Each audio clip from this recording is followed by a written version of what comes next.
Sino ka? Nasaan ako? Bakit ako nandito? Napangisi sa isang sulok si Indigo habang nakapamulsa. Ang babaeng ito kasi ay si Natalie. Eto lang naman ang mortal niyang kaaway magmula pa ng sila high school. Ipinahiya siya nito't hindi niya yun makakalimutan. Kaya ngayong may pagkakataon na siyang makaganti, hindi na siya magpapatumpik-tumpik. Natalie, ako ang asawa mo, Indigo Samonte. Pagpapakilala niya sa dalaga habang malawak ang ngiti. Asawa? May asawa na ako? Hindi ito makapaniwala. Tuwad, utos niya bago inaalis ang sinturon niya. Ha? Bakit? Dahil asawa mo na ako, may karapatan na ako sa'yo, di ba? Tuwad na! Gagawa tayo ng baby. Lumapit siya kay Natalie pero sinipa nito ang manoy niya kaya napadaing si Indigo. Natalie, hindi mo na dapat habulin ng lalaki na yun. Wala naman siyang ginawa para sa'yo. Paano ko yun gagawin? 3 taong naging kami. Muntik na ako magpakasal sa manlulokong yun. Sobrang sakit lang ng ginawa niya sa akin. Hindi ko to makakalimutan agad. Sa tingin ko, taon nang bibilangin bago ko makapag-heal. Best friend niyang si Chen ang kasama niya ngayon. Nasa silid lang siya maghapon at walang kain. Nalaman kasi niya kanina na may kinakalantari palang iba ang ex-boyfriend niya na ngayon na si Joel. Hindi niya sinabi sa magulang niya dahil dagdag isipin lang naman ito. Ayaw na niyang madamay pa ang mga ito sa heartbreak niya kaya sinasarili niya na lamang. Si Chan lang naman ang napagsasabihan niya kasi matagal niya na itong kaibigan at alam niyang hindi siya nito ilalaglag. Tahan na, maayos ka nga dyan. Wala namang magagawa ang pagmumukmuk no. Oo, pwedeng umiyak. Pero bakit mo naman sinasayang ang energy mo sa buwisit na yun? Humanda talaga si Joel sa akin pag nakita ko siya. Tinapos ko na nga lahat, babayaan mo na lang din siya. Hindi na ako babalik sa manlulokong yun. Malakas na napahagulgol si Natalie. Magpo-focus na lang ako sa trabaho at sa sarili ko. Pag nalaman to ng dad mo, sa maniwala ka o hindi, lagot talaga si Joel. Pati negosyo nila hindi pa lalampasin ni Tito. Yun ang kinakatakot ko eh. Ibang magalit si Daddy. Kaya kung ano man ang nangyayari sa akin, sana wag mo na lang sabihin. Ikaw ang mapagkakatiwalaan ko, Chen. Mag-vacation leave ka na kaya muna. Para naman makapag-unwind ka. Tumango si Natalie bago tinuyo ang luha. Let's drink para makatulog ako ng maayos mamaya. Natalie, hindi solusyon ng... Pero pinutol niya agad ang kaibigan. Please let me drink bago ko umalis for vacation. Pumayag naman ito. Pinagpaalam siya ni Chen na gigimik lang sila for celebrating their friendship. Tiwala ang ama ni Natalie sa kanyang kaibigan na si Chen. Sa labas, natanaw ni Chen si Indigo. Ito ay kaklase niya noong high school, but they're not in good terms. Hindi niya ito naging kaibigan. Si Chen lang naman ang naging close nito. Sila ni Indigo ay may wire na talaga between them dahil sa pamamahiyang ginawa niya dito. Binigyan kasi siya nito noon ng love letter. Pero imbis na maging crush din ito, ay itinama niya ang wrong grammar nito. Dahilan para pagtawanan ito sa buong school. At doon nagsimula ang aso't pusa nilang bangayan. Hanggang ngayon hindi sila nagpapansinan kahit ilang taon nang nakalipas. Indigo? Hi! Chen, binati mo pa yung epal na yan? Bulong niya sa kaibigan bago na pasimangot. Let's go na. Friend naman kami. Ikaw lang naman ang kaaway niya. Don't tell me. Apektado ka pa rin kay Indigo. Hindi ka na niya crush. Matagal na yun no. Napaismik si Natalie. Bakit ko naman magiging crush ang grammar na lang hindi pa maayos? Parinig niya na narinig ni Indigo dahil malakas sumagap ng away ang mokong. Maayos na buhay ko. Kasi hindi naman porke mali ang grammar ko. Hindi na ako magiging successful. Ikaw siguro hindi maayos ang buhay mo no? Mukha ka nang stress. Ang pangit pa ng ugali mo. Talaga ba, Indigo? Baka nakakalimutan mong binasted lang kita. Dahil sa ginawa ko, kinamuhian mo na ako. Childish. Napailing-iling pa si Natalie. Malakas naman itong natawa. Mi, sa ating dalawa ikaw tong hindi makalimot. Baka dahil naging crush mo na rin ako until now. Malakas ding natawa si Chen sa kanilang bangayan. Para lang bumabalik ang high school days kapag nagbabangayan kayo. Iyo, pag-iinarte ni Natalie. Hindi ako papatol sa mokong na yan. Ever. Me too. Bakit naman ako papatol sa'yo? Mas pogi ako sa boyfriend mo. Mas lamang ako ng abs sa kanya. Let's go.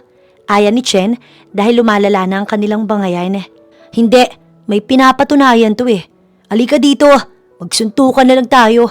Bakit ba kasi naging kapitbahay pa kita? Inis na inis si Natalie. May choice ka namang umalis ah. Ikaw gumawa kung ayaw mo pala akong kapitbahay. Sana tinanong mo din kung gusto kitang kapitbahay, di ba? Sarcastic na sagot ni Indigo bago tumalikod na sa kanila. Ikaw din naman kasi nag-start eh. Napakamot sa batok si Chen. Halika na, may limit lang time kasi 3 oras lang pakiusap ko kay Tito. Sabi niya ihatid din daw kita agad, baka daw masobrahan ka sa inom. Hindi niya ito pinansin. Sa bar, talagang makulit siya na uminom. Napakamalas pa niya dahil nakita niya ang ex-boyfriend niya at ang bago nito. Kaya mas nadagdagan ng sakit na nararamdaman niya. Dali-dali siyang umalis sa club. Sinubukan siya ni Chen na habulin pero binarurot niya ang kotse. Hindi pa siya nakakalayo nang sumalpok ang kotse sa poste. Hindi ko alam ang gagawin ko. Paano na? Paano ko to ipapaliwanag? Sabi ni Natalie wag na wag kong idadamay ang magulang niya. Napasugod si Indigo sa hospital dahil sa tawag ni Chen. Wala daw itong ibang mapagsabihan ng nangyari kay Natalie. Naagapan naman agad. Stable na ang dalaga pero wala pang malay. Bakit ba siya ganyan? Break na sila ni Joel. Niloko siya nito tapos nakita niya pa kaninang kasama yung pinagpalit sa kanya. 3 taon kasi sila. Kahit ako hindi ko agad makakaya yun. Hintayin na natin siyang magising. Sana magising na siya. Natatakot na ako, kanina pa siya walang malay. Magigising siya. Natigilan silang dalawa nang magmulat si Natalie. Buisit. Ang sakit ng ulo ko. Bakit umiiyak ka dyan? Tanong pa nito kay Chen. Bakit nandito ko? Napakunot pa ang noo ni Natalie nang siya'y makita. Inaasahan niyang aawayin siya nito pero hindi. Sino ka naman? Boyfriend mo ba siya, Chen? Ikaw may sinesekreto ka na sa akin ha? Napatingin sila ni Chen sa isa't isa. Si Indigo, hindi mo kilala? Takang tanong ni Chen. Hindi. Mortal mo siyang... Pinigilan niya si Chen. Asawa mo ko. Nanlaki ang mata ni Chen sa kanyang sinabi. 3 taon na tayong kasal. Ayos na bang pakiramdam mo? Indigo, ba't mo... Pinutol niya ito bagong initian. Papaliwanag ko sa'yo mamaya. Sabi lang niya bago tinabihan si Natalie. Pag-uwi mo, mag-focus na tayo sa paggawa ng baby natin. Sa loob-loob ni Indigo, panalo na siya sa wakas. Ipaliwanag mo. Nakapamewang pa si Chen habang nakatitig kay Indigo. Hindi ko maintindihan kung anong trip mo.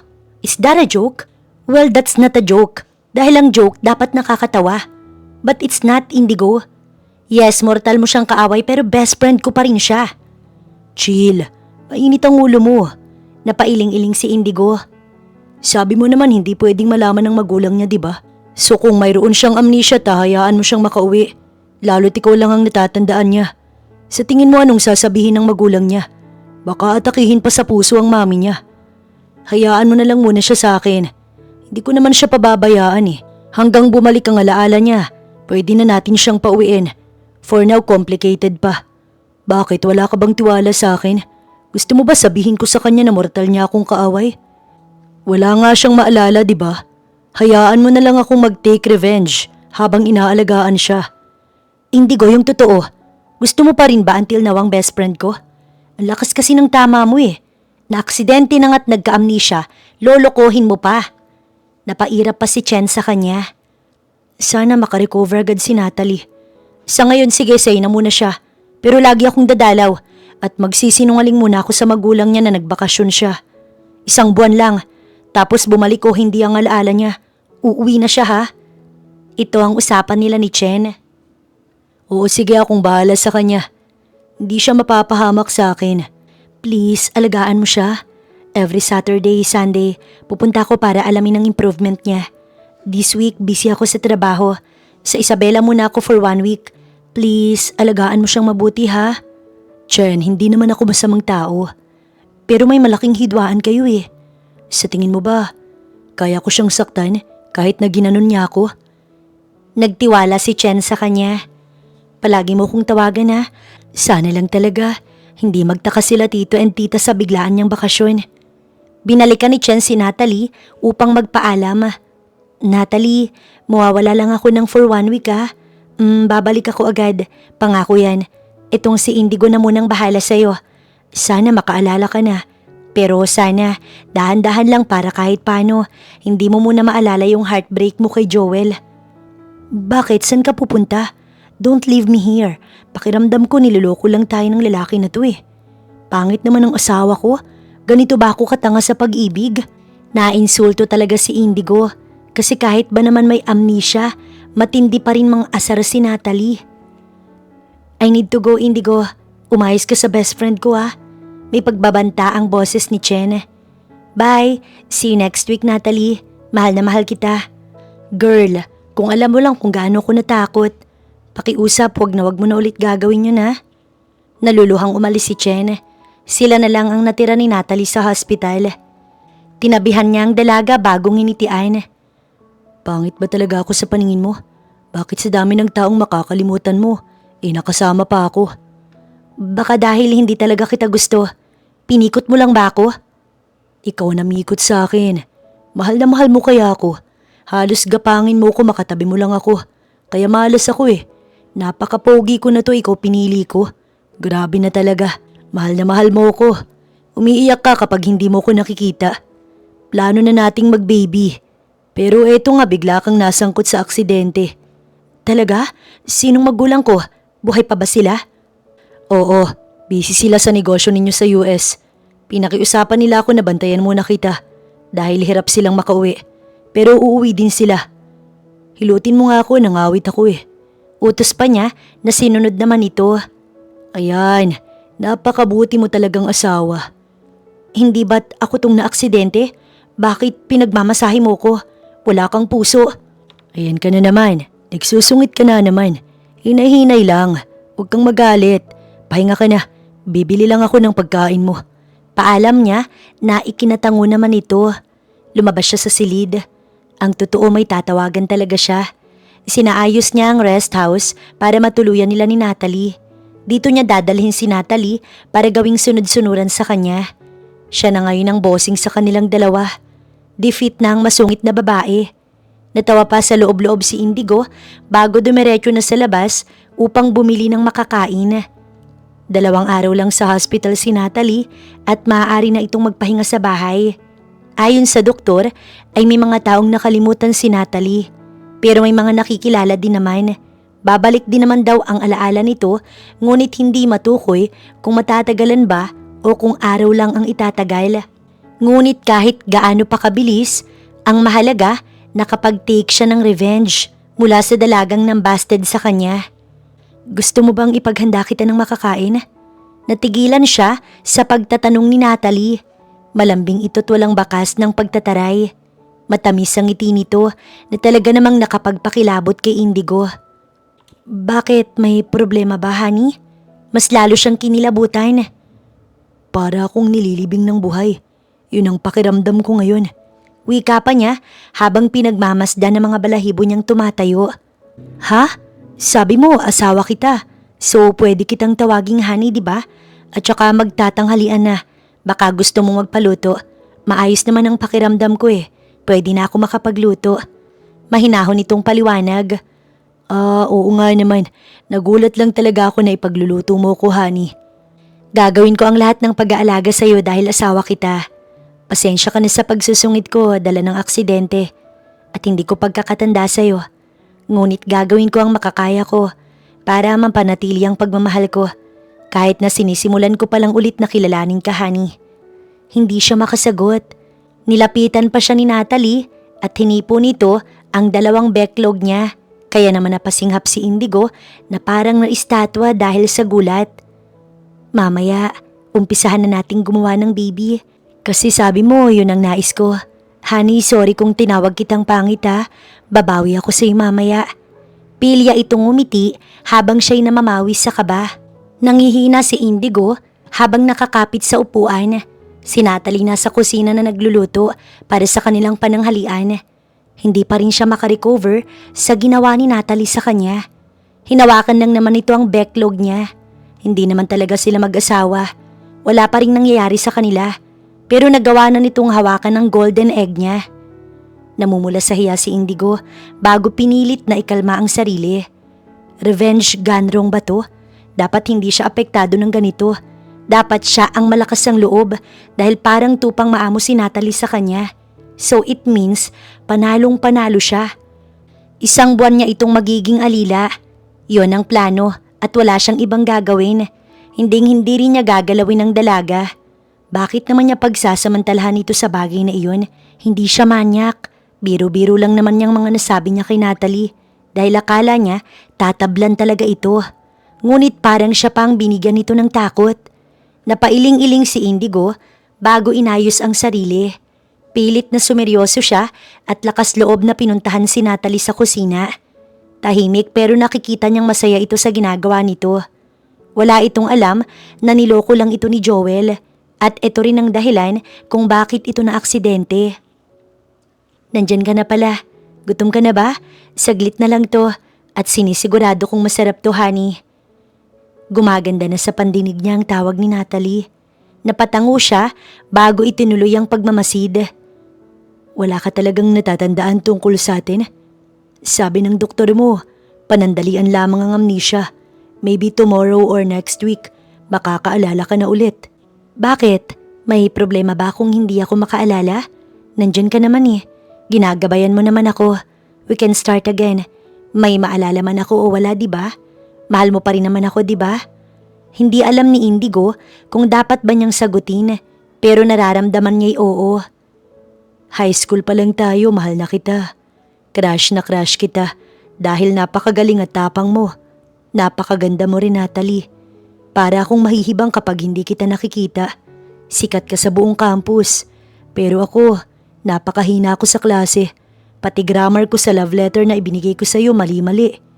Itinawa na lamang ni Indigo kahit na may kirot kapag binabalikan niyang naging meet siya ng hidwaan nila ni Natalie. So what? Mahalaga ba kung mali-mali ang grammar mo? That's so childish. Kung pati yun ay pinunako pa. I'm sure hindi ko yun ginawa. Hindi mo ko magiging asawa kung binasted kita, right? Ngumiti siya at iniba na lamang ang usapan. Amoy pa lang masarap na. I'm so excited to taste it. Pagsisinungaling ni Indigo, kaya nabaling ang atensyon ni Natalie sa niluluto. Pwede ko kayang makausap si Mommy and Daddy? Gusto ko silang kilalanin din. Baka makatulong sa akin. Lumikot ang mata ni Indigo. Hindi pwedeng makausap ni Natalie ang magulang nito. Binilin ito ni Chen sa kanya bago ito umalis. Umisip siya ng dahilan bago nagsalita. Maybe kapag hindi na sila busy, honey. Sila naman daw ang tatawag sa atin. So you don't have to worry. Nauunawaan nila ang sitwasyon ngayon. At maging sila puro panalangin na makakaalala ka na ulit. Don't pressure yourself, okay? Darating ka rin sa puntong yun. Tumango ito bago yumakap sa kanya. Ipinasok ni Natalie ang kamay nito sa loob ng kanyang t-shirt. Napakamatipuno ng asawa ko. Siguro, inggit na inggit ang ibang mga babae sa akin. Kasi ikaw ang naging husband ko. Si Chen, suportado naman niyang relasyon natin, di ba? Yeah, si Chen pa nga ang dahilan kaya mas tumibay ang pagsasama natin. Time to eat na. Stop asking questions na makakapagpasakit lang sa ulo mo. Nakinig naman si Natalie sa kanya. Sabay silang kumain at talaga namang the best pala magluto ang dalaga. Halos makalimutan ni Indigo ang pangalan niya sa sobrang sarap. Saglit siyang nawala sa sarili at pinuri ng pinuri si Natalie na halos mamula naman sa kilig.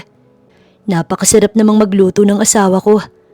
Para bang totoo talagang mag-asawa habang sila'y nagtatawanan. Nilagyan pa nito ng ulam ang kanyang plato. Palagi kitang ipagluluto, honey. Sige lang, kumain ka lang ng kumain. Para sa'yo talaga yan. Sabihin mong mahal mo ko. Gusto kong marinig na sabihin mong mahal na mahal mo ko. Bigla niyang utos sa dalaga. Hinaplos nito ang mukha niya.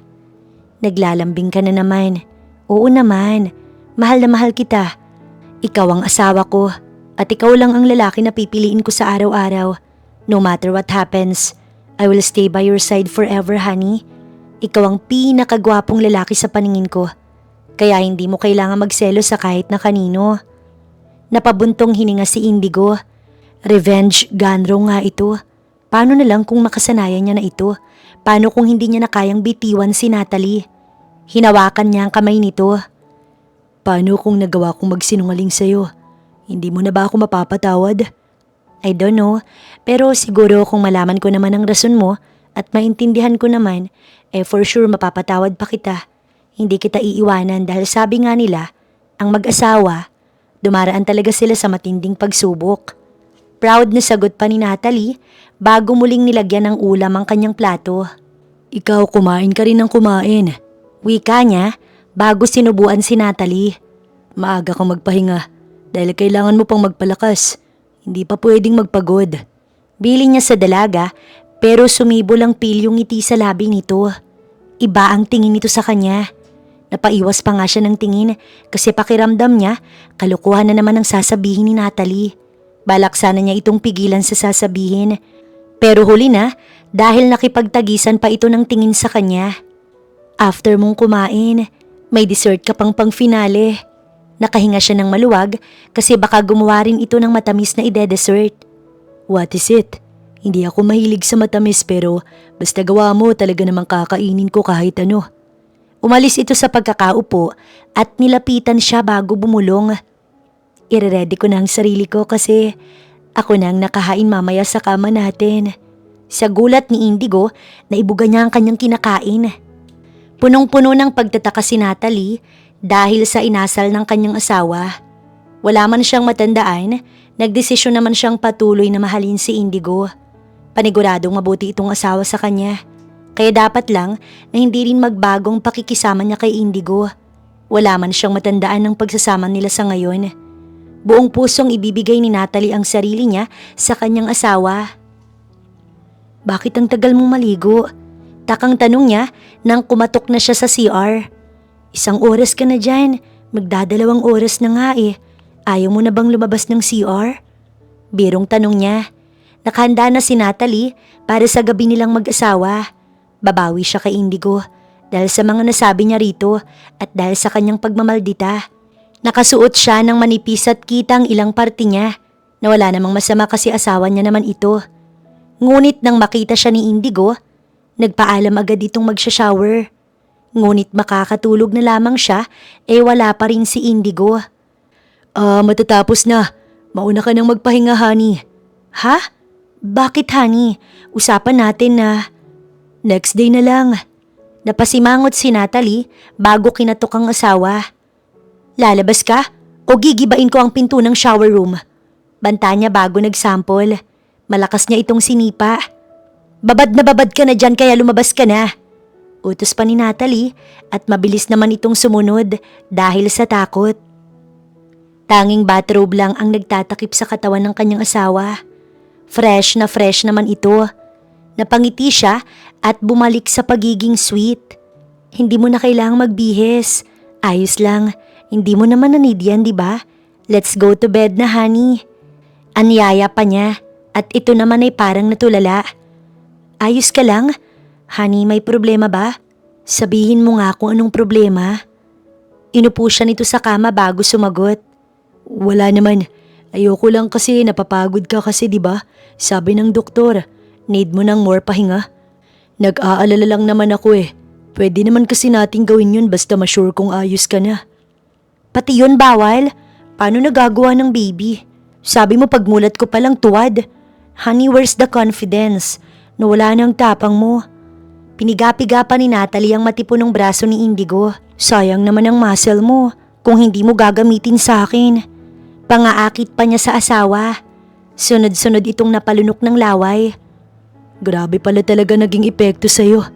Napailing-iling pa ito habang nagpipigil. Ayokong gawin. Hindi pa pwede. Please, wag na lang muna. Bulong pa nito pero makulit si Natalie dahil mainit ang kanyang pakiramdam. Bakit naman hindi pwede? Asawa mo naman ako. We can do whatever we wanted. Tugon niya bago humiga sa kama at isa-isang inalis ang mga bagay na hindi na kailangan sa katawan niya. This is all yours, honey. Sa'yo lang lahat ng nakikita mo at ang nakahain sa'yo ngayon. Mariing napapikit si Indigo. Sorry, Chen, hindi ko na matutupad ang pangako sa'yo. Bulong niya bago nag-dive sa perlas ng sinilangan. Rinig ang malakas nitong pag-iingay sa buong silid. Silang dalawa lang kaya kahit ano pang ingay ang magawa nila, walang makakarinig sa kanila. Lahat ng pagpipigil ni Indigo'y sumabog. Para na siyang hayok, uhaw at gutom ngayon at wala nang makakapigil pa sa nararamdaman niya. Masakit. Napakapit si Natalie ng mahigpit. Bakit ganito? Bakit masakit pa rin? Hindi ba't hindi naman ito ang unang beses na gagawin natin to? Takang-taka si Natalie habang nakatitig sa kanya. Dahil ba sa malaki? Kaya ganito? Pahabol na tanong pa nito. No, this is our first night, honey. Honeymoon sana natin yung araw na naaksidente ka. But tonight is the night. Matutuloy na. If you want me to stop, I'll stop. Sabihin mo lang. Malambing at mahinahon na paliwanag niya na punong-puno ng kasinungalingan. No, ituloy mo lang. Malaki ang tiwala ko sa'yo. Hinaplos nito ang mukha niya. Napakalaki mo. Bulong pa ni Natalie bago muling tiniis ang sakit na nararamdaman niya. 9:00 na ng umaga nang magising sila ni Natalie. Iniinda nito ang sakit ng katawan at ang pangingirot sa perlas. Ngunit ayon kay Natalie, kaya naman daw nitong tiisin. Wala na rin kasi silang groceries, so kailangan na nilang bumili at nais nitong sumama. Sinabihan niya itong maiwan na lang, pero ayaw talaga ng dalaga kaya naman no choice. Mag-iingat na lamang siya dahil baka may makakilala kay Natalie. Parehas silang malilintikan ni Chen. May kinuha lamang siya sa vegetable section kaya iniwan niya saglit si Natalie. Babe? Babe? Niyakap si Natalie ng lalaking hindi naman niya kakilala. It's me, Joel. Bakit parang hindi mo na ako kilala? Napakunot ang noo ni Natalie. Dahil hindi naman talaga kita kilala. Bitiwan mo ako bago ka pa makita ng asawa ko. Pero matigas ito. Akmang yayakap sana ito nang suntukin ito ni Indigo. Lubayan mo ang asawa ko. Asawa? Ilang araw pa lang kaming hiwalay. Napakunot ang noo ni Natalie sa sinabi nito. Ilang araw na hiwalay? Sino ba ito? Ex niya? Bakit? Paano nangyari yun? May asawa na siya. Malinaw na sinabi ni Indigo na mag-asawa na sila. Kaya bakit may e-eksen ng ibang lalaki para i-claim siya? Huwag mo siyang isipin. Hindi lang niya matanggap ang relasyon natin. Wika ni Indigo bago hinila palayo si Joel. Habang siya, pinagmasdan lang ang dalawa na mawala sa paningin niya. Ilang sandali pa'y bumalik si Indigo. Hinawakan siya nito sa kamay. Sa ibang araw na lang tayo mag-grocery. May makulit na lalaki na gumugulo sa atin. Tumango siya't mas piniling paniwalaan ng asawa. Sa loob ng kotse, nakita niyang nakakuyom pa rin ang kamao ni Indigo. Kaya pinakalma niya ito. Naniniwala naman ako sa'yo dahil ikaw ang asawa ko. Ngunit totoo ba na ex ko siya? Oo, pero matagal na kayong hiwalay. Hindi lang niya matanggap kaya kahit magkasintahan pa lang tayo. Palagi na siyang nakasunod sa atin. Hindi mo kailangan magalit dahil ikaw naman ang mahal ko. Pabayaan mo na siya. Hindi ka naman nagsisinungaling sa akin, di ba? Tumango si Indigo kaya nawala ang pagtataka sa kanyang puso. Chen, pwede bang umuwi ka na? Ito ang bungad ni Indigo sa kaibigan nilang si Chen. Para na akong kinakain ng konsensya ko. Hindi ko na pala kaya. Ayoko nang ituloy ito. Dapat hindi ko to ginawa. Chen, nalulubog na ulit ako sa kanya. Paano ko to matatakasan? Nakayuko si Indigo habang kausap si Chen sa kabilang linya. Narinig niya ang pagbuntong hininga nito. Pasensya na pero hindi pa talaga ako makakauwi. Si Mami kasi may emergency kami sa pamilya. Isinugod namin siya sa hospital at akong magbabantay sa kanya hanggang sa makapagpagaling siya. Hindi ko pakiusap, wag mong pabayaan si Natalie. Ngayon niya kailangan ng masasandalan at aalalay sa kanya. Ayaw niyang magpaproblema sa magulang niya. At ipinangako ko na kahit anong mangyari, hindi malalaman ng magulang niya kung may mangyari man sa kanya. Ito ang paliwanag din ni Chen. Sorry talaga kung wala ko dyan. Indigo, mahal mo naman si Natalie, di ba? Bakit hindi mo na lang ito gamiting oportunidad para magustuhan ka rin niya? Gawin mo ang lahat para maiba ang tingin niya sa'yo. Ipaglaban mo siya this time, imbis na sukuan agad siya. Hindi ka na high school student na tutorpe-torpe. Do it. This is the last chance that you have. Marahil itinadhana itong mangyari. Kaya naman gagawin mo na ang makakaya mo. Ipapaubaya ko sa iyo ang best friend ko. Alisin mo ang sakit na idinulot ni Joel sa kanya. Ikaw ang maaalala niya kung hindi ka aalis sa tabi niya. I don't know kung saan pa to patungo. Paniwalang paniwala na siyang mag-asawa kami. At kapag tinitignan ko siya parang pinipiga ang puso ko. Indigo, pwede natin siyang ibalik sa magulang niya kahit pa magalit siya sa akin. Pero pwede din naman na pangalagaan mo siya at mahalin. Maniwala ka, may mangyayaring improvement. Tigilan mo lang ang maging torpe. May nangyari na nga sa kanila eh. Isang malaking kamalian ang ginawa niyang pag-take advantage sa dalaga. Isusumpa siya nito pag nakaalala ito. Ito ang nasisiguro ni Indigo.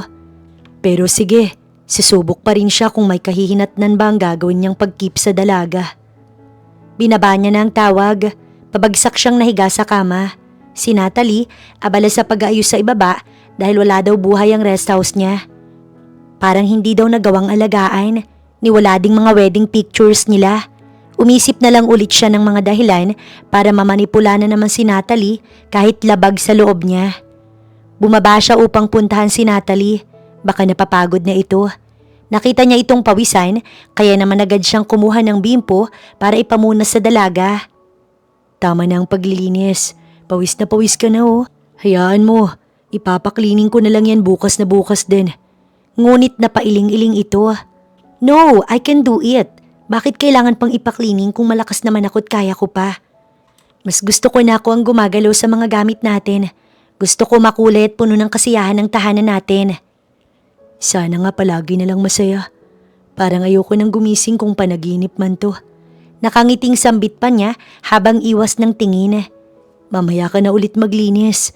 Ipaghahanda muna kita ng merienda. Nakinig naman ito. Ngunit biglang may bumagsak na babasagin dahil nasagi ni Natalie.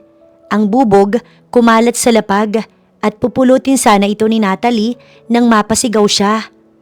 No! Stay there, honey! Leave it there! Alalang-alala si Indigo. Agad niyang kinarga si Natalie para iupo sa lamesa. Hayaan mo nga ako nang maglinis nito. Baka masugat ka pa. Pahabol pa niya bago kumuha ng walis at dustpan. Napansin niya ang ekspresyon ng mukha ni Natalie na nangihinayang sa nabasag. That's not important. Ikaw ang pinakamahalaga sa akin, Natalie. Sorry, mahalang nabasag ko eh. Hinagkan niya si Natalie. Mapusok na halik hanggang sa kapwa sila maghabol ng mga hininga. Sumabay naman ito. Hindi siya pinahinto o sinaway. Hinaplos niya ang mukha ni Natalie. Ang tanging mahal lang na mahalaga sa akin ay ikaw. Walang makakapantay sa'yo. Hindi ka kayang presyohan ng pera. Mahal na mahal kita, Natalie. Nakuyom ni Indigo ang kamao niya ng lihim. Niyakap siya ni Natalie bago nagpakarga sa kanya. Gusto ko, nakakarga ko habang nagluluto ka. Paglalambing pa nito, naikinangiti naman niya. Ginawa niya ito ng merienda. Hinayaan niya itong magpakabusog habang siya hinanap ang alak na matagal niya nang itinatabi-tabi. Sa sala, mag-isa siyang nagtatagay habang sinasariwa ang mapusok at puno ng pananabik na halik nila ni Natalie kanina. Habang tumatagal, nalulubog siya sa mas malalim na parte. Gumawa siya ng balon na siya lang din palang malulunod. Hindi na malaya ni Indigo na napaparami na pala ang inom niya. Kaya naman nang umawat na siya, namumula na siya taramdamang tama ng alak. Oh, nagiinom ka pala. Takang tanong ni Natalie nang makita siyang malamlam ang mga mata. Niyakap niya ito. Ang sweet kong asawa. Huwag mo nang uulitin yun ah. Ha? Ang alin? Bumagsak ang luha ni Indigo. Ang muntik mong pagkawala. Akala ko hindi na kita makikita. Akala ko yun ang huling beses na parang hindi ko na kaya. Tinutukoy ni Indigo ang aksidente. Gawin mo ang mga gusto mo. Pero wag na wag ka lang mawawala sa amin. Pasensya na, pinag-alala pa kita. Hindi na mangyayari yun. Huwag ka nang umiyak. Halika na, magpahinga ka na. Lasing ka na. Inihiga siya ni Natalie. Pero nang aalis na sana ito, ay pinigilan niya ito. Pinahiga niya si Natalie upang tabihan siya. Napakasama ko bang tao? Kung hinihiling ko na hindi ka na sana makaalala pa. Napatitig si Natalie sa kanyang asawa. Lasing ba ito kaya nakakapagsalita ng ganito? O may mas malalim pang dahilan? Hindi ako perpektong asawa, pero pipilitin kong hindi ka iwan kung dumating man ang pagsubok na matindi sa atin. Pangako niya kay Indigo na mahimbing na ang tulog bago ito hinagkan sa noo. Masakit ang ulo ni Indigo nang magising siya. Wala si Natalie sa tabi niya kahit maaga pa naman. Mabilis siyang lumabas sa silid upang ito'y hanapin dahil kinabahan talaga siya. Lasing kasi siya kagabi. May nasabi ba siyang hindi dapat? Napasabunot si Indigo sa buhok niya nang hindi makita si Natalie. Habang naglalakad sa labas upang hanapin si Natalie, tinatawagan na rin niya si Chen upang ipaalam na baka umalis na si Natalie. Baka nakaalala na ito. At sa mga oras na to, kung totoo man yun, baka kinamumuhian na siya ng dalaga. Ngunit hindi sumasagot si Chen. Gumawi pa si Indigo sa mga kalapitbahay upang ipagtanong ang dalaga. Sinagot ni Chen ang tawag pero sakto naman na nakita niya si Natalie na magiliw na nakikipag-usap sa tindera ng isda. "What's the problem, Indigo?" Nag-alala pa si Chen. Wala naman, ayos na. Nakita ko na siya. Pasensya na sa abala, Chen. Hindi na mauulit na pag-alalahanin kita. Pasensya na talaga. Binaba niya ang tawag bago nilapitan si Natalie. Nakangiting itinuro naman siya nito. "That's my husband po, Manang. Salamat po sa murang presyo na ibinigay mo po sa akin. Maipagluluto ko ng asawa ko ng masarap na ulam." Napangiti si Indigo bago kinuha ang bitbit ni Natalie. "Akala ko umalis ka na." Sambit niya bago binalingan ng tindera. "Salamat po sa pagtitinda ng mura sa asawa ko. Bayad na po ba?" Magalang na tanong pa ni Indigo. "Bayad na, honey.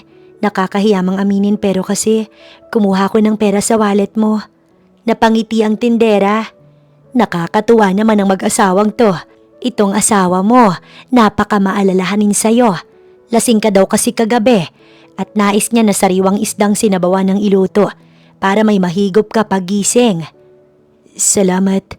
Hinagkan niya sa noo si Natalie bago nagpaalam na sila sa tindera. Hawak niya ang kamay ni Natalie. "Natakot lang ako na baka napahamak ka na, kaya nataranta talaga ako." Wika pa niya habang madahan silang naglalakad pa uwi.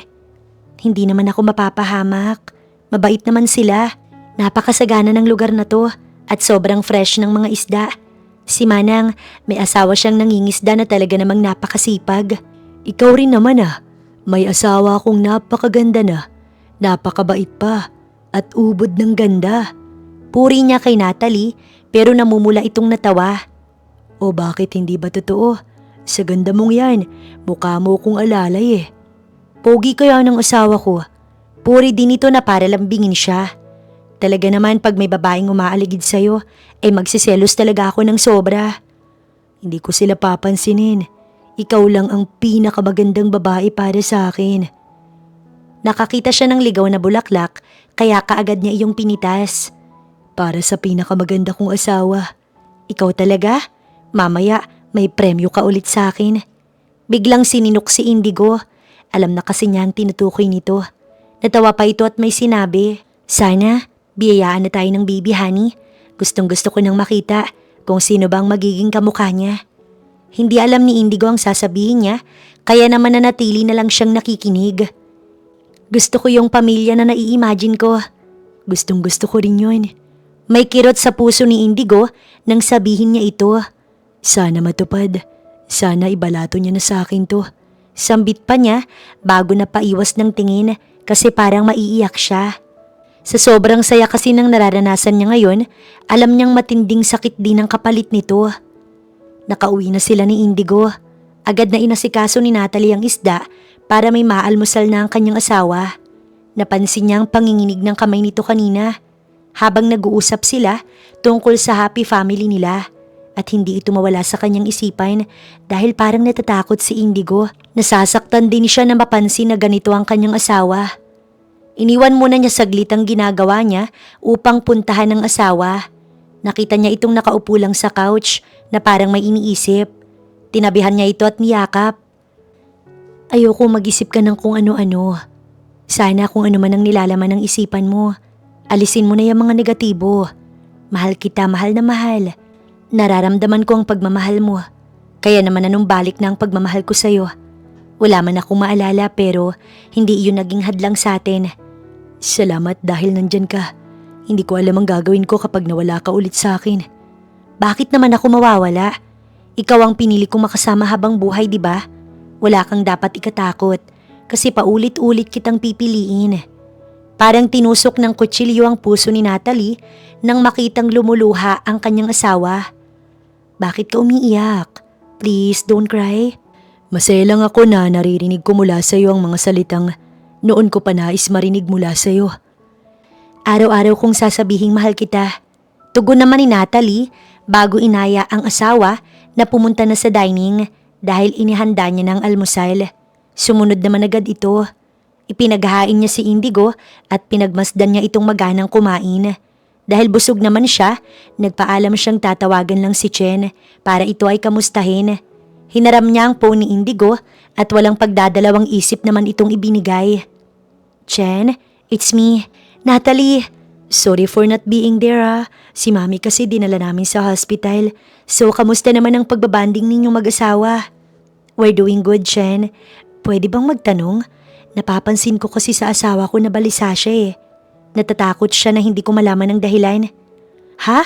Baka naman akala mo lang yun. Mahal na mahal ka ni Indigo. Natalie, matagal ka niya nang minamahal. Sana kahit anong mangyari, piliin mo pa ring patawarin siya. Oo naman, mahal ko din ang asawa ko.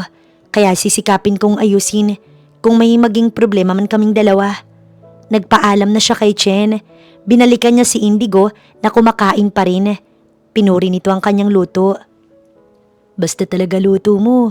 Halos makalimot ako sa pangalan ko. Hinaplos niya ang pisngi nito. Maging masaya lang tayo. Sambit niya bago itong initian. Tumango naman si Indigo sa kanya. 2 linggo na nang manirahan sila sa rest house na ito. Si Chen ay hindi pa makadalaw dahil nagre-recover pa lang daw ang mami nito. Bagay na naiintindihan naman talaga ni Natalie. Napakabait ni Chen sa magulang at proud siya sa kanyang kaibigan. Habang nakatanaw sa labas, nagawi sa dagat ang tingin niya. Napakaganda dito at talaga namang masasabi niyang kontento na siya. Dito sila bubuo ni Indigo ng masayang pamilya. Sana nga may time na din ang magulang niyang makadalaw sa kanila. Para naman makita rin ng mga ito ang magandang karagatan. Natigilan lang siya nang makaramdam ng hilo. Napahawak siya sa kanyang ulo na bigla na lang sumakit. Gusto niyang tawagin si Indigo na abala sa pinapanood nito. Pero bago pa siya makapagsalita, natumba na siya at nawalan ng malay. Yes please, make it faster. Hindi na makakapaghintay ang asawa ko. Kaya sana magmadali ang doktor. Natataranta ang boses ni Indigo nang magmulat siya at maulinigan niya ito. Indigo? Nautal pa siya dahil sa panghihina. Para siyang nawalan ng lakas. Bakit ka? Pinutol siya nito at agad na inalalayang sumandal sa unan. May masakit ba sa'yo? Nakita kita na nakahandusay sa lapag. Labis ako nag-alala na baka napahamak ka na. Dahil sa kapabayaan ko, pero parating na ang doktor. Dahil sa nerbiyos, mabilis at tuloy-tuloy ang salita nito. Ikalma mo ang sarili mo. Hinawakan niyang braso nito at tinitigan si Indigo na grabe ang pag-aalala sa kanya. Mahal na mahal mo talaga ako. Wika pa niya habang matamis ang ngiti. Pero bakit may doktor pa? Maayos naman ako kaya hindi na kailangan. Please, hayaan mong i-check ka ng doktor. Nauntog ba ang ulo mo? Bakit ka nawalan ng malay? Ikaw ba may naalala ka na ba? Sunod-sunod ang tanong ni Indigo. Hindi, mas maganda kung si Doc na ang susuri sa'yo. Palakad-lakad ito sa harapan niya habang kagat ang isang daliri. Hindi ko matawagan si Chen eh. Ipinapaalam ko na sa kanya. Mamaya susubukan ko ulit siyang tawagan. Inayos nito ang buhok niya. Pasensya na talaga. Hindi na mauulit na hayaan kitang walang nakatingin sa'yo. Mas magiging maingat na ako from now on. Dagdag pa ni Indigo habang inaayos ang buhaghag niyang buhok. Napaluha si Natalie. Wala siyang imik basta lumuluha lang siya at nakita ito ni Indigo. Why? What's the problem? Thank you for loving me. Mahigpit ang yakap niya sa kanyang asawa. Wala kang kasalanan dahil aksidente lang na nahilo ko. Tinapik-tapik nito ang likod niya ng madahan upang patahanin siya. Ilang sandali pa, dumating na ang doktor na tinawagan ni Indigo. Bumiyahe pa ito mapuntahan lang siya, kaya for sure, malaking pera ang inilabas ni Indigo. Nauntog ang ulo mo sa pagkabagsak? Tanong ng doktor sa kanya habang siya'y sinusuri. Si Indigo ay nakamasid lamang. Napatango siya bago sumagot. Pero hindi naman masakit, Dok. Nahilo lang talaga ako't hindi nakaupo agad, kaya bumagsak po ko. Wala naman akong nararamdamang kakaiba. Wala bang bumalik na alaala sa'yo? Magandang senyales kasi ang nangyari. Maaaring may development. Malapit ng pagbalik ng alaala mo. O baka bumalik na nga ang alaala mo. Nakita ni Natalie ang ekspresyon ni Indigo na nag-alala. Dok, baka hindi naman totoo. Wala namang bumalik eh. Normal pa rin naman ako. Para sa akin, mas gusto ko na ang alaala namin ng asawa ko ngayon. Natutuwa naman ako na hindi mo minamadali ang sarili mo. Maganda yan. Mas may magiging improvement kung hindi mo laging pilit aalalahanin ng nakaraan. Nakipagkamay ang doktor kay Indigo. Mauna na ako. Sa nakita ko'y wala namang problema. Ngunit kung may naramdaman siyang kakaiba, idala mo na siya sa hospital. Bilin pa nito kay Indigo bago lumakad na ang dalawa palabas ng silid. Siya na lang ang naiwan. Ilang sandali pa, bumalik na si Indigo. Tinabihan siya nito at niyakap. Dito muna ako hanggang sa mabawi mong lakas mo. Natawa si Natalie. Ikaw ba hindi ka na manonood? Ayos na ako. Wala ka na dapat ikabahala. Hinaplos pa niya ang buhok nito. Natakot ka na baka nakaalala na ako? Bigla niyang itinanong dahil bumalik sa isipan niyang sinabi ni Indigo nang ito ay malasing. Hindi na ngayon. May takot pa rin naman pero mas gusto ko na palang bumalik ang memorya mo. Dahil ayoko nangangapa ka sa kawalan. Ayokong maramdaman mo na may kulang sa'yo. Si Doc, tama siya na wag mong madaliin makaalala. Pero dapat makaalala ka pa rin. Hindi naman ako nangangapa sa wala. Nandyan ka naman na nagmamahal sa akin. Nag-aalaga at gumagabay. Masaya na ako kung hindi man bumalik ang alaala ko. Hindi na yun ang priority ko sa ngayon kundi ikaw. Nais ko na magtuloy-tuloy lang ang kaligayahan at pag-ibig nating mag-asawa. Gusto ko din yun. Sang-ayon ni Indigo bago siya ninakawan ng halik. Pahinga ka na muna dito. May nakalimutan lang ako sa labas. Paalam ni Indigo bago lumabas na sa silid. Siya naman, pinagmasdan na lamang itong lumakad palabas. Ngunit ang masayang mood ni Indigo biglang napalitan ng galit. Nakakuyom ang kamao niya nang makita si Joel. Nilapitan niya ito't kinuwelyuhan. Paano mo nalaman ang tinitirhan namin? Joel, lumayas ka na. Bago pa ako mawalan ng kontrol. Banta ni Indigo pero matigas ang ex ni Natalie. Natalie, nandito ako para sunduin ka at umuwi na sa apartment mo. Malakas nitong sigaw. Binalya niya si Joel. Sobrang kapal ng mukha mo na balikan si Natalie na parang walang nangyari. Dahil siya naman talagang mahal ko. Nadala lang ako ng ibang babae pero siya pala talagang mahal ko. Binabawi ko lang ang alam kong sa akin. Walang sayo. Inambahan niya si Joel pero sinaway siya ni Natalie. Mariin siyang napapikit. Mukhang mabubuking na nga sila ni Chen. Natalie? Nilapitan ito ni Joel pero nagulat si Indigo nang sampalin ito ni Natalie. Ikaw na makapal ka, tigilan mo kami ng asawa ko. Sa susunod na manggulo ka pa, pulis nang dadampot sa'yo. Wala akong pakialam kung anong pinaglalaban mo. Basta wag mo kaming idamay ng asawa ko. Niloloko ka lang niya. Mas mukha ka pang manluloko. Bakit ko naman hindi paniniwalaan ang asawa ko? Umalis ka na. Hinila na siya ni Natalie, papasok sa loob para iwan si Joel at tumigil na ito. Ang saya ni Indigo dahil ipinagtanggol siya ni Natalie. Grabe ang kilig at sayang naramdaman niya ngayon. Nakatingin lang siya kay Natalie habang tinitingnan nito kung umalis na ba si Joel. Ngunit kung alam lang nito na ang ex nitong si Joel ang dahilan ng aksidente niya. Tsak na magwawala ito sa galit. Ngunit kung pwede lang sanang wag na bumalik ang sakit na naranasan ni Natalie para tuloy-tuloy na ang kanilang kaligayahan. Paano kung pakasalan niya si Natalie? Ngunit paano siya haharap sa mga magulang nito kung hindi niya ipapaalam ang kasal? Napailing-iling siya. Hindi na pwede. Mas matinding kasinungalingan na kasi yun. Hindi alam ni Indigo na si Joel galit na galit sa kanya at nais talagang mabawi ang ex nito. Hinanap niya si Chen upang kausapin at pagsabihan ang nagpapanggap na asawa ni Natalie. O kung hindi, ipapapulis niya ito para sa ginagawa nitong panloloko sa ex niya. At ang kapal rin talaga ng mukha mo, no? Muntik pa siyang sampalin ni Chen imbis na kampihan siya nito. Saang banda makapal ang mukha ko? Sa ginagawa kong pagtatama sa lalaking yun? Hoy, oo ex ako ni Natalie. Pero napakatinding kasinungalingan ng ginawa ninyo. Idinamay mo pa ang kaibigan mo sa kagagahan mo. Umalingaw-ngaw ang boses niya sa buong coffee shop kung saan sila nag-uusap ngayon. Mas matindi kang bokong ka. Niloko mo ang kaibigan ko. Naaksidente siya because of you. Muntik na siyang mamatay dahil sa iyong pangit ka. Ngayong masaya na siya kay Indigo, eksena ka na parang wala kang ginawa. Mokong ka pala eh. Feeling mo cool ka at superhero ka niya? Hoy, pareha sila ng nararamdaman. Burado ka na sa buhay ni Natalie. Kaya wag na wag ka nang babalik na put. Natigilan siya at hindi itinuloy ang pagmumura niya. Napangisi si Joel. Dan sasabihin ko sa magulang niya ang mga kalokohan mo sa kaibigan mo. Padabog siyang tumayo at lumabas na. Ngunit si Chen, bigla siyang hinabol. No, hindi ka pwedeng manghimasok dahil ito ang gusto ni Natalie. Ayaw niyang ipaalam sa magulang niya kung may nangyari man sa kanya. Sinusunod ko lang ang utos at pakiusap ni Natalie sa akin. Kaya pwede bang huwag ka nang sumali? Inalis niya ang kamay nito. Ayaw mong sabihin sa kanya ang totoo? Pwes, ako na lang magsisiwalat sa mga magulang niya para makulong ang lalaking yun.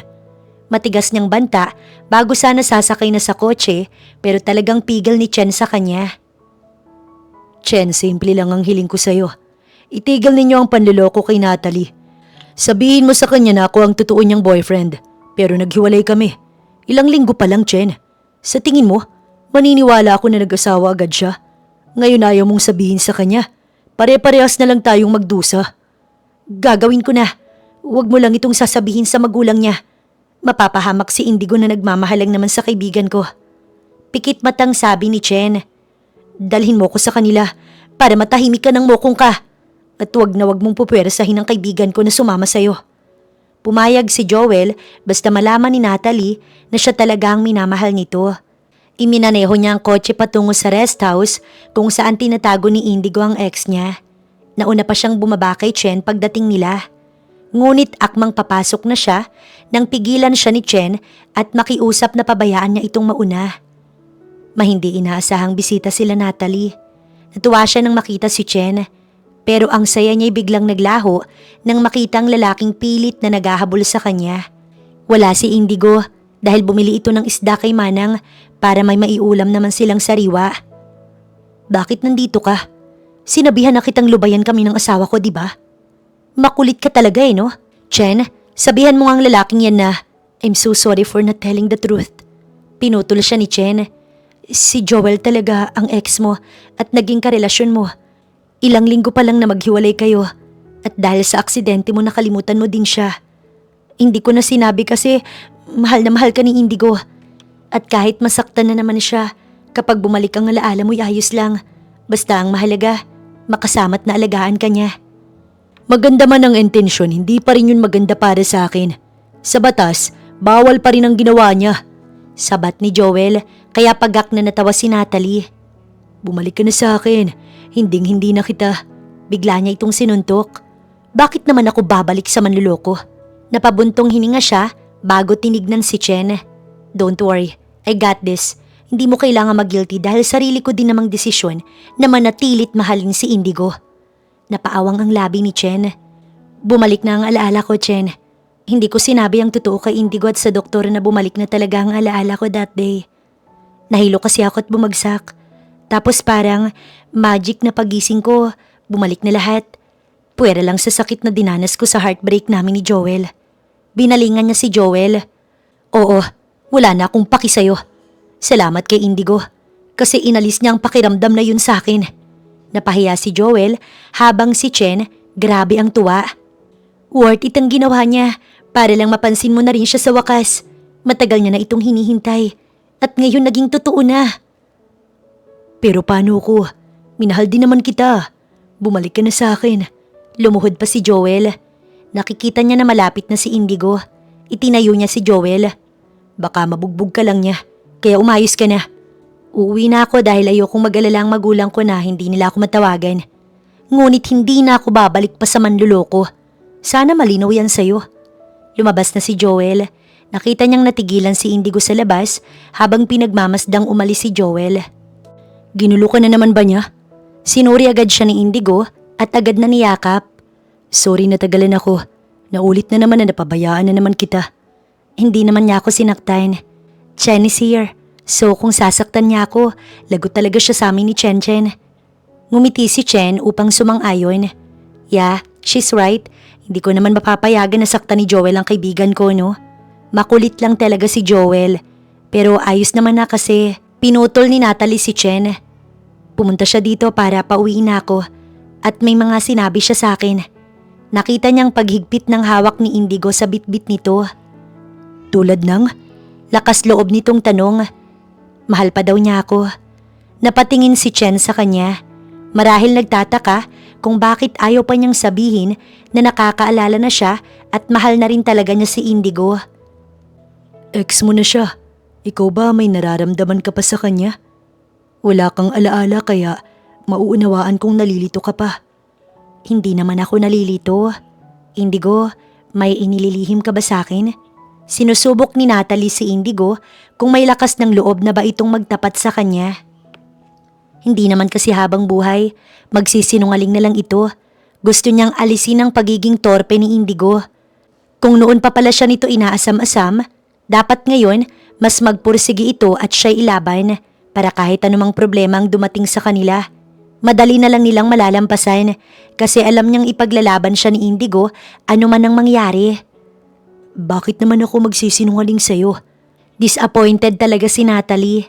Pero alam naman niya at nauunawaan niya kahit paano natakot pa si Indigo dahil sa nakaraan nila na hindi naging maganda. Aminado siyang suplada talaga siya pero nainis siya noon kay Indigo dahil napakatorpe. Imbis na personal siyang sabihan ng nararamdaman nito, pinadaan pa sa love letter na mali-mali naman ang grammar at ipinaabot lang sa kaklase. Noon pa man, ang gusto niya ay lalaki na kaya siyang ipaglaban at may lakas ng loob. Binasted niya si Indigo dahil wala itong kumpiyansa sa sarili. And now she's teaching Indigo.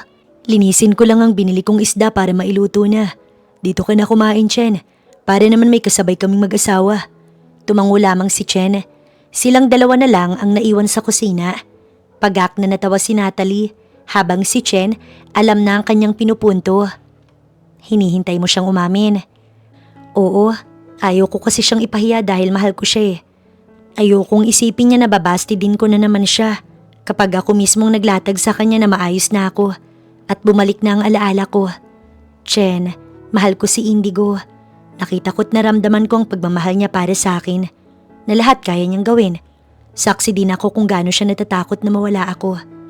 Pero hindi naman pwedeng habang buhay na lang niya akong paniniwalain sa kasinungalingan, di ba? Gusto ko siyang i-pursue. Siya mismo umamin sa akin na nagawa niya yun dahil mahal na mahal niya ako. Gustong gusto ko nang makalaya sa kasinungalingan na to. Gusto ko na siyang ipakilala kina mami and daddy. Mahal ko na eh. Mahal na mahal ko na. Mahaba pero madamdamin niyang paliwanag. I understand you. Sorry kung ito ang naisip kong paraan ha. Ayaw mo kasi na sabihin sa magulang mo. Kaya pumayag ako sa alok ni Indigo na kuhanin ka niya until makarecover ka. No, it's fine. Napaganda pa nga diba? Hindi ko rin nakalain na yun palang magiging daan para magbukas ulit ang puso namin para sa isa't isa. I'm so happy. Pero hanggang kailan mo balak hindi sabihin? Hihintayin mo until umamin siya? Baka matagalan pa. Lalo't akala niya wala ka pang naaalala sa nakaraan. No, I'm planning to leave tonight. Umaasa akong hahabol siya at ipaglalaban niya ako. Uuwi na ako para sabihing wala na kami ni Joel at may iba na akong mahal. Para hindi na mabigla sila mami and daddy kapag sumugod si Indigo. Nararamdaman kong ipaglalaban niya ako this time. Malaki ang tiwalang ibinigay ni Natalie kay Indigo. Naibigay ko na nga ang sarili ko sa kanya ng walang pagdadalawang isip. Pili ang sabi pa niya bago bahagyang natawa. Si Chen naman, hinampas siya sa braso dahil sa gulat. Siraulong lalaking yun. Sabi ko wag na wag kang... Pinutol niya si Chen. Nakakahiyamang aminin pero sige sasabihin niya na sa kaibigan. Well, the truth is ako talagang umayat pumilit sa kanya. Malay ko ba kasi na hindi naman kami legally married. Akala ko asawa ko talaga siya. So sabi ko gumawa kami ng baby. Paliwanag niya na ikinatawa talaga ng malakas ni Chen. Sinaway niya lang ito dahil baka makatunog si Indigo. Natigilan sila nang makarinig ng katok. Sunod-sunod na katok na parang balak gibain ang pinto nila. Kaya naman nagmadaling binuksan niya ang pinto. Tumambad sa kanya ang ama niya at ang ina niyang lumuluha. Nagulat silang dalawa ni Chen kung paano sila natunto ng magulang niya. But then, naalala niya si Joel na hindi talaga tumigil magbigay ng problema. Tito? Dad? Sabay pa sila ni Chen dahil sa gulat. Niyakap siya ng kanyang ina.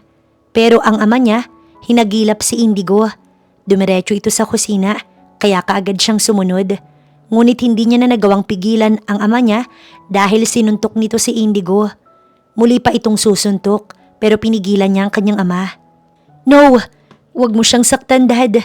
Saway niya bago sinuri si Indigo na pumutok ang labi. Niloloko ka lang yan. Hindi mo siya asawa dahil wala ka pang asawa. Umuwi ka na't hinding-hindi na makakalapit ang manlolokong lalaking yan. Hinarap din ito si Chen. And you, umasa akong poprotektahan mo ang anak ko. You're part of the family, Chen. Ngunit bakit hindi mo man lang sinabi na napahamak na pala ang anak namin? Dad, walang kasalanan si Chen. Hiniling ko na wag sabihin ang mga nangyayari sa akin bago pa man ako na aksidente. Umuwi ka na. Ikaw din, Chen. Labas na. Matigas na wika ng kanyang ama. Nauna na si Chen. Sila na lang ni Indigo ang naiwan. Malungkot pero pinilit nitong umiti. Sayang naman. Pakulo na sana tong isda. Bahagya pa itong natawa bago inayos ang buhok niya. Ikinuha din siya nito ng jacket. Malamig kaya mag-jacket ka. Sige na, sumunod ka na sa daddy mo. Ayaw niyang umalis. Hinintay niyang umamin si Indigo. Pero wala itong sinabi dahil tumalikod na ito sa kanya. Sa bahay na lang kita hihintayin. Pikit mata na siyang humakbang bago dumiretso na palabas. Nakatanaw si Indigo mula sa bintana habang paalis ang sinasakyan nila Natalie. Nakakuyom ang kamao niya dahil sa kanyang kaduwagan. Malakas na sinuntok ni Indigo ang pader dahilan para mabugbog ang kamao niya at masugat. Malalaman niya ng kasinungalingan lang ang lahat pero siya pa rin ang inaalala nito. Hinihintay pa rin siya nito kasi umaasa ito sa kanya. Naniwala si Natalie sa kanyang mga kasinungalingan kaya hirap itong bitawan ng peking kasal nila. Ngunit malilinawan din ito. Mamumuhi na naman ulit ito sa kanya. Mas madadagdagan nga lang ngayon kasi talagang malaking kasalanan ang nagawa niya. Iniwan ni Indigo ang rest house at wala na siyang ganang tumira dito. Ngayong wala naman na si Natalie. Malulungkot lang siya lalo kung mag-i-stay pa siya dito. Dumiretso siya sa kanyang ina pero wala siyang sinabi. Ayaw na rin niyang umuwi sa apartment dahil kapitbahay lang niya si Natalie. Mas mahihirapan lang siya. Wala siyang mapupuntahan kundi ang bahay ng kanyang magulang. Indigo, napadalaw ka. Ito ang bungad na tanong ng ina niya pagtungtong pa lang niya sa sala. Pagod lang, Mommy. Stay muna ako dito while choosing a place for vacation. Palusot niya bago dumiretso sa dati niyang silid. Walang pinakitang lungkot si Indigo dahil sarili naman niyang kagagawan ng nararanasan niya ngayon. Una pa lang, hindi na dapat niya ipinilit na mahalin siya ni Natalie. Hindi dapat siya lumapit pa ulit sa dalaga. Revenge gone wrong lang naman nangyari. Nalubog lang siya lalo at hindi na makaahon. Makakaahon pa nga ba siya sa pangyayaring ito? Galit sa kanya ang ama ni Natalie. And later, magagalit na rin sa kanya si Natalie pag napaliwanagan na ito at naisiwalat ang kanyang kalukuhan. Napabuntong hininga si Indigo bago napatitig sa kisame habang nakahiga. Wala siyang gana sa lahat. Di kumain ayaw niya. Gusto na lang niyang magkulong at mapag-isa para makapagmuni-muni sa maling desisyong nagawa niya. Napaka-torpe talaga niya noon pa man. Until now, torpe pa din siyang harapin si Natalie.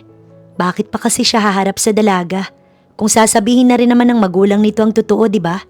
Useless lang, napuntahan niya ito kasi baka itaboy lang din siya ni Natalie. Nangyari na iyong high school pa lang sila, kaya pwede pa ulit mangyari ngayon. Natigilan siya nang may kumatok sa pinto ng silid niya.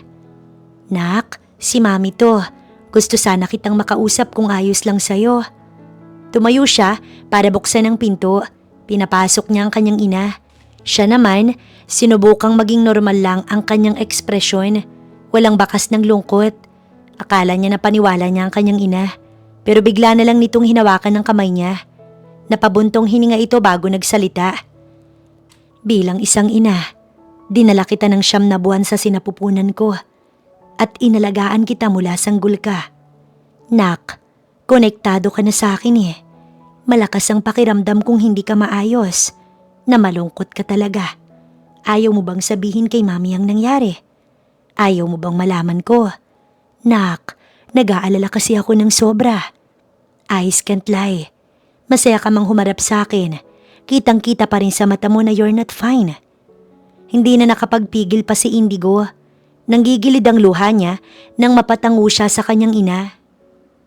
I'm not fine. Tama ka, mami. Hindi ko alam kung magiging maayos pa ba ako. Bakit bang torpe ko? Bakit ang hina-hina ng loob ko? Wala man lang ako nagawa. Umaasa siya sa akin, mami. For sure until now, she's waiting for me para ipaliwanag lahat sa kanya. Sa akin lang siya nagtitiwala. My son is really in love. Nak, pag mahal mo talaga ipaglaban mo. No matter what happen, you will still fight for her. Naunahan ka lang ng takot, pero kahit natatakot kay dapat sumugal ka. Pababayaan mo na lang ba na matakot ka lang? Nak, kung mahal mo wag mong hayaan na mawala sa'yo. Matanggap niya o hindi, at least you try. You fight for it.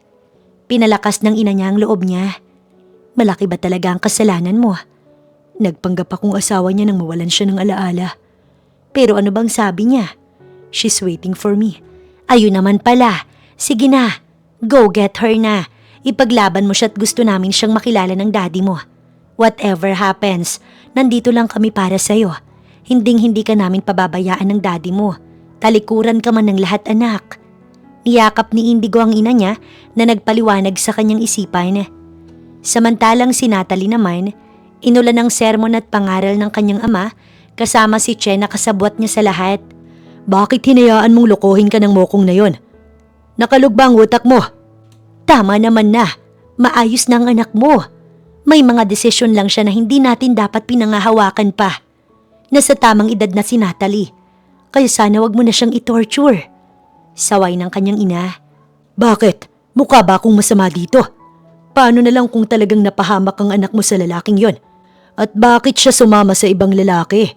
Kung may nobyo siya una pa lang. Chen, you're very aware na si Joel ang nobyo niya, di ba? Bakit mo hinayaan si Natalie magloko? Pagak na natawa si Natalie. Galing lang din talaga ni Joel no?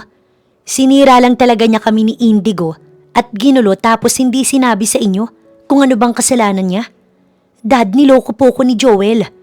Naaksidente ako dahil sa sama ng loob ko sa kanya. Dahil nakita ko siya sa bar kasama ang bago niya. Laking pasalamat ko nga. Mabilis kong nakalimutan ang mokong na yun dahil kay Indigo. At Dad, nanumbalik na po ang alaala ko. Hindi ko lang sinasabi pa sa kanya. Pero alam ko na po ang lahat. At hindi ako magagalit kay Indigo dahil minahal niya ako. At mahal na mahal ko din siya, Daddy. Sana, wag kay Indigo manatili ang galit mo, kundi sa manluloko kong ex. Hindi makapaniwala ang mga magulang ni Natalie sa kanyang ipinaliwanag. Para bang binuhusan ng malamig na tubig ang ama niya dahil sa nalaman. Dalang tapang na nabuo ni Indigo, tumungo siya sa bahay ng magulang ni Natalie. Sa labas pa lang, tinawag niya ng dalaga ng buong lakas. Natalie! Mariin siyang napapikit ng walang lumabas. Muli siyang sumigaw. Pakiusap po, hayaan ninyo ako magpaliwanag. Pinanghihinaan na siya ng loob nang lumabas ang ama ni Natalie. Seryoso itong tumitig sa kanya pero walang sinasabi. Mabilis siyang lumuhod para magmakaawa na hayaan siyang lumapit kay Natalie upang makapagpaliwanag. Sir, please, kahit isang pagkakataon lang, gusto ko lang itama ang mga kasinungalingan ko. Irerespeto ko po kung anumang naging desisyon niya. Basta makausap ko lang siya. Mahal mo ba talaga ang anak ko? Ito ang tanong ng ama ni Natalie kaya nabuhayan siya ng pag-asa. Nasisiguro mo bang hindi mo siya sasaktan? Gaya na lang ng ginawa ni Joel sa kanya. Nadala na ako. Nasasaktan ako para sa anak ko. Hindi ko man lang nalaman na ginago na pala siya ni Joel. At ngayon, may bago na namang nangangako sa kanya. Hindi ba't kung ikaw ang ama niya, matatakot ka rin na muli siyang ipagkatiwala ulit? Sir, pinapangako ko po sa inyo. Hindi ako perpekto, pero hindi ko siya pababayaan at hindi ko siya lolokohin. Ibinibigay ko ang buhay ko sa kamay mo, sir. Kung mangyari man ang kinatatakot mo. Dahil mas nanaisin kong mamatay na lang kapag nasaktan ko si Natalie. Ito ang naging tugon ni Indigo habang nakaluhod pa rin. Hintayin mo ang anak ko, palabas na siya. Wika nito bago tumalikod. Siya naman ay inayos ang sarili. At kahit pa nanginginig siya sa kaba, pilit niyang tinatagan ng loob niya. Nakita niya si Natalie na palapit na sa kanya. May nanggigilid na luha habang nakangiti. Sabi na nga ba't darating ka paglalaban mo ko? Akma siya nitong yayakapin pero pinigilan niya ito dahil nais muna niyang magpaliwanag upang mawala ang bigat sa kanyang puso. I'm so sorry. Hindi ako naging totoo sa'yo. Pinaniwala kita na asawa kita at mahal mo ko. Maling-mali ako pero hindi ko pinagsisihan na minahal kita. Wala akong pinagsisisihan sa mga ipinadama't pinakita ko sa'yo. Dahil noon pa man, gusto na kita, Natalie. Mahal na mahal kita at hindi ka nawala sa isipan ko. Wala lang akong magawa nun dahil kahit masakit kailangan kong magpatuloy. Ngunit ngayon na mawawala ka ulit sa akin, hindi ko na alam kung kaya ko pang magpatuloy. Napakalaking kasinungalingan ang ginawa ko. Hindi mo ko asawa at lalong hindi mo rin ako nobyo. Isa lang akong lalaking binasted mo at naisa nang gumanti sa'yo. Pero ang ending, walang revenge na nangyari dahil mas lalo lang kitang minahal. Napayuko pa si Indigo. Inalalayan siya ni Natalie na tumayo. Hinaplos nito ang mukha niya. Sabi ko naman sa'yo, hindi kita iiwanan, di ba? Mahal na rin kasi kita. Indigo, nakakaalala na ako. Natatandaan mo nang mahiloko at mawala ng malay? Bumalik na lahat sa akin. Pero hindi ko sinabi kasi hinihintay kitang umamin sa akin. Hindi ako nagalit. Wala akong naramdaman na galit sa'yo, Indigo. Nauunawaan ko at masaya ako na minahal mo talaga ako. At hanggang ngayon, ako pa rin ang laman ng puso mo. Dahil sa nangyari, mas nalinawan ako. Nakita ko kung paano mo ko pinahalagahan at nais ko rin gawin yun sa'yo. Hinintay ko lang talaga ang tamang pagkakataon para umamin ka. Ngunit dahil kay Joel nagulo, lumuluha si Indigo. Bakit hindi ka nagalit? Mauunawaan ko kung galit ka sa akin. Irerespeto ko ang desisyon mo kahit ano pa yan, Natalie. Bakit naman ako magagalit sa taong mahal ko? Paano kung ang gusto ko, pakasalan mo ko? Para kahit araw-gabi pa nating gawing romantic ang scene natin, pwedeng-pwede. Parehas silang natawa at kinilig. Siya naman, hinaplos ang buhok ni Natalie. Napakasaya ko na napansin mo na ako. And thanks kay Chen, kasi siya ang naging daan para mangyari to. Pinagkatiwalaan niya ako. Sana lang hindi siya nadamay sa galit ng dad mo. Ngayon ay hawak niya na ang kamay nito. Nagalit din si dad sa kanya. Pero naipaliwanag ko na kay dad lahat. Hindi na siya galit sa'yo kaya halika na sa loob. Gusto kang makilala nila mami dahil suportado niya ang pagmamahalan natin. Hinila na siya ni Natalie sa loob ng mansyon matapos nilang magpaliwanagan sa labas. Si Chen ay masayang napangiti nang siya'y makita. Nag-thumbs up pa ito. Habang ang ama ni Natalie walang imik kaya naman napayuko siya sa hiya. Siya na ba ang boyfriend mo? Matamis ang ngiti ng ina ni Natalie nang magtanong ito. Opo, si Indigo po pala. Hello po, magandang. Pinutol siya ng ama ni Natalie. Dito ka humarap sa akin. Ilabas mo nga ang imported kong alak dyan. Dapat ay makilala at makilatis ko ang boyfriend ng anak ko. Si Indigo na hindi pa man pinapaupo, mabilis na naupo upang makaharap ang ama ni Natalie. Dad, need pa bang manakot? Sabi mo tanggap mo na siya, diba? Bago pa siya dumating sabi mo, mas gusto mo siya kay Joel. Bakit bigla mo siyang sinungitan? Naiiling pa si Natalie pero sinenyasan niya ito. Hindi naman kailangan mag-alak Ayoko lang na malasing ka. Hindi ka na makakauwi niyan. Wika pa niya bilang depensa sa pagsusungit niya sa kanyang ama. Bakit? Sinong nagsabi na uuwi siya ngayon? Hindi siya uuwi. Ayos lang na matulog siya dito pero hindi pwedeng tumabi sa'yo. Hindi ka tatabi sa anak ko hanggat hindi ikinakasal. Nauunawaan mo ba? Opo, nauunawaan ko, sir. Sumaludo pa si Indigo bago ipinagsali ng alak ng ama ni Natalie. Sir, salamat po sa pagbibigay ng pag-asa at pagkakataon sa akin. Huwag kang makampante dahil pwede ko pang bawiin. Dapat mong ipakita sa akin kung sino ka talaga bago ko makampante sa'yo. Napakasaya ni Indigo.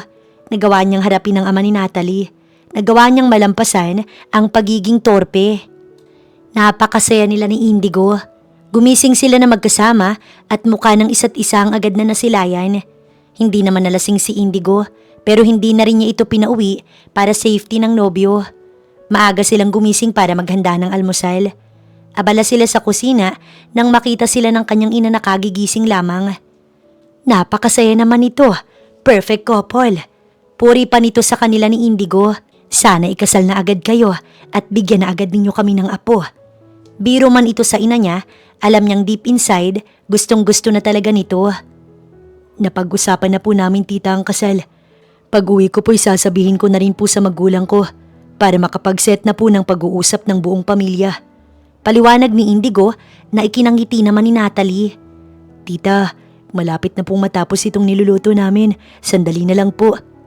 Sa tingin ko, dapat ay masanay ka na sa tawag na mami dahil magiging asawa ka naman na ng anak ko. Mami na daw itawag mo.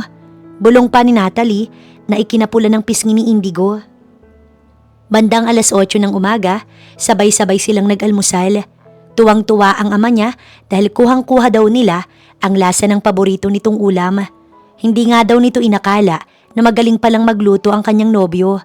Bagay na proud naman talaga si Natalie. Masarap talagang magluto si Indigo. Nagpaalam na rin naman sila ni Indigo. Isasama kasi siya nito upang maipakilala sa magulang ni Indigo. Wala naman ang problema sa ama niya. Suportado na sila nito. Ibinilin lang nito na umuwi sila ng dinner kasi nais ng ama niya na nakakasama sila nito. Ayon sa ama niya, malapit na daw kasi siyang magpamilya. Kaya nais lang nito na sulitin ang mga oras at araw na full-time pa siya nitong makakasama. Mom, this is... Hindi na natuloy ang pagpapakilala ni Indigo sa kanya nang yakapin siya ng ina nito. Salamat naman at maayos na kayo ng anak ko, iha. Thanks for giving him a chance. Mahal na mahal ka niya. Napakalungkot niya nang umuwi siya dito sa amin. Pero ngayon, halos hindi mawala ang ngiti sa labi niya. Pigil ang luha ni Natalie. Salamat din po sa pagsuporta sa pagmamahalan namin. Napakabait din po ni Indigo at ipinaglaban niya po ako. Mahal ko rin po siya, kaya palagi kong pipiliin na bigyan siya ng pagkakataon. Hinding-hindi ko na po siya papakawalan, ma'am. Nakangiti niyang paliwanag. Ma'am? Iha, you're part of the family. Mami nang dapat mong itawag sa akin, hindi ma'am. Parehas ang ina niya at ang ina ni Indigo. Napatango na lang siya.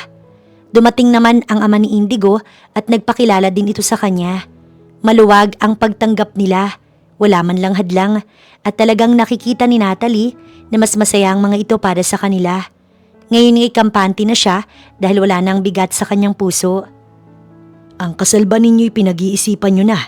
Tanong ng ama ni Indigo sa kanilang dalawa, kaya naman natigilan sa pagmuya si Natalie. Pero bago pa siya sumagot, si Indigo ang nanguna. Yes po, dad ko lang nilang na makausap ninyo ang magulang niya.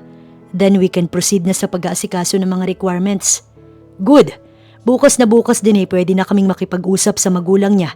Gusto na rin naman namin na mabigay ang basbas namin sa inyong dalawa. Matapos ang pagbisita at pagpakilala ni Indigo kay Natalie, nagdesisyon naman silang mamasyal upang magawang masolo ang isa't isa bago sila maging busy sa kasal. Sa isang park sila tumambay habang kumakain ng ice cream na binili ni Indigo para sa kanya. At nakaupo rin pala siya sa duyan habang madahan na itinutulak ni Indigo. Simpleng date lang to pero napakasaya ni Natalie. Ngunit ang saya nila na wala nang makita si Joel. Sinusundan ba sila nito? Napakadesperado talaga ni Joel. Mabilis siyang hinawakan sa kamay ni Indigo para sana ayain na umalis. Pero pinigilan siya ni Joel. Babe, sandali lang naman.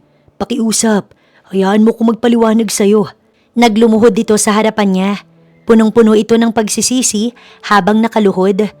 Pwede bang hayaan mo kung kausapin si Natalie? Pakiusap nito kay Indigo. Ayaw ni Indigo pero siya nang nakiusap. Ito na ang huling beses. Hintayin mo na lamang ako sa kotse. Wika niya sa nobyo na nirespeto naman ang hiling niya at agad na binigyan sila ng pagkakataon na makapag-usap. Hindi mo kailangang lumuhod, Joel. Ayokong ginagawa mo yan dahil hindi na yan tatalab sa akin. Kahit lumuha ka pa ng dugo. Huli na, Joel. Huli na para sa nais mo. Masaya na ako kay Indigo at mahal na mahal namin ang isa't isa. Sana makausad ka na. Umusad ka na, Joel, at mahalin ang babaeng ipinagpalit mo sa akin. Ito ang mahinahon niyang paliwanag sa ex-boyfriend. Wala nang sakit, wala na ring galit, kundi pagpapatawad na lamang. Pinapatawad na kita sa lahat-lahat. Wala na rin sa akin ang ginawa mong paninira sa amin ni Indigo. Dahil alam ko naman na magiging maayos pa rin kami. Dahil sa matibay naming pagmamahal para sa isa't isa. We really cared for each other. And now I'm getting married. Oo Joel, ikakasal na ako kay Indigo. Sana malinawan ka na. Kasi hindi na kita hayaan na pumangatlo pa sa kung maninira ka lang ulit. Oras na guluhin mo ulit kami.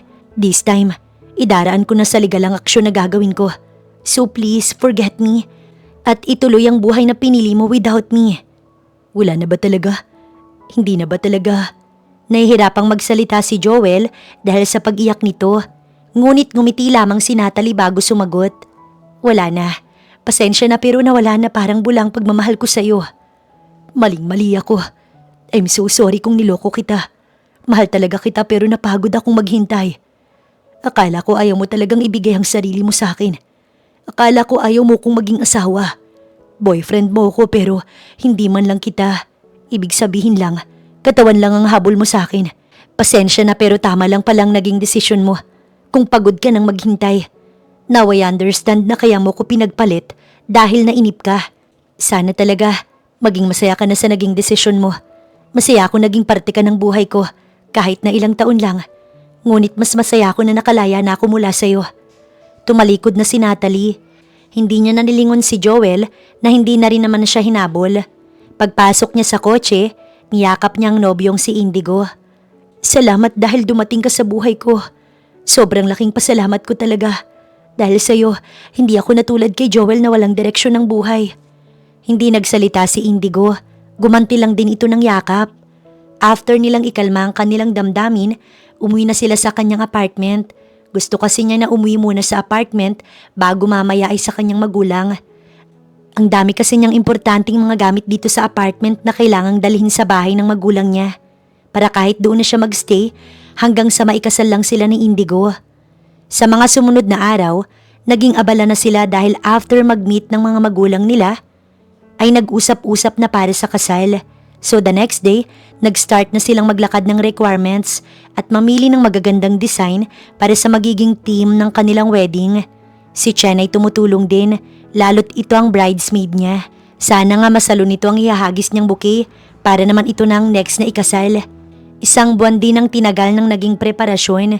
Madami namang katuwang, sobrang dami din nilang sponsors. Pero bilang sila naman ang ikakasal, nais nilang gumastos din talaga for their wedding. Napakaswerte nilang dalawa dahil napakadaming sumusuporta sa kanila. Hindi naman na nagparamdam pa si Joel o gumawa ng problema. Malamang nakapag-isip-isip na ito sa naging huling pag-uusap nila. Masaya siya para kay Joel kung ano man ang magiging achievement nito sa buhay. At dumating ang araw na kanilang pinakahinihintay. Napakadaming bisita. Halos mapuno ang venue na kanilang napili. Open wedding ang napili nila ni Indigo. Nakita niya ang pag-iyak ng kaibigan niya at ng kanyang ina. Ngunit nang makita niya ang ama niya, dito na siya naluha. Buong buhay niya. Ngayon niya lang nakitang umiyak ang kanyang ama. At super worth it pala sa pakiramdam na yung lalaki na una mong minahal ay masayang masaya para sa'yo. Ang daddy niyang first love niya. Walang makakapalit sa pwesto ng kanyang ama. Ito ang unang nagmahal sa kanya, rumespeto at pumrotekta. Nag-flying kiss pa siya sa ama niya bago hinarap si Indigo na lumuluha na rin pala. At sa huli, parehas nilang tinanggap ang isa't isa. Saksi ang lahat ng naroon. Ganap na silang mag-asawa. Wala nang makakapagpahiwalay pa sa kanila. Ni kamatayan, hindi yun magagawa dahil mananatili sila sa puso ng isa't isa, ano man ang mangyari.